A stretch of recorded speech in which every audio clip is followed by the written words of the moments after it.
সারা দেশের ন্যায় স্বাস্থ্য সহকারীদের ৬ দফা দাবি অবিলম্বে বাস্তবায়নে সাভার উপজেলা স্বাস্থ্য কমপ্লেক্স এর স্বাস্থ্য সহকারীদের কর্মবিরতি পালিত হয়েছে।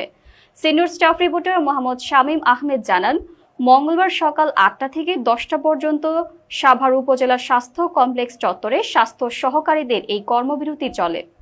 এ সময় কর্মবিরতি থেকে স্বাস্থ্য সহকারীরা জানান, স্বাস্থ্য অধিদপ্তর কর্তৃক প্রস্তাবিত মাঠ পর্যায়ে কর্মরত স্বাস্থ্য সহকারীদের নিয়োগ বিধি সংশোধন পূর্বক স্নাতক সংযুক্ত করে ১৪তম গ্রেড প্রধান ও ইন সার্ভিস ডিপ্লোমা প্রশিক্ষণের মাধ্যমে ১১তম গ্রেডে উন্নতিকরণ, টেকনিক্যাল পদমর্যাদা প্রধান পদোন্নতির ক্ষেত্রে ধারাবাহিকভাবে পরবর্তী উচ্চতর গ্রেড প্রধান সহ অবিলম্বে ৬ দফা দাবি বাস্তবায়ন এর দাবি জানান তারা।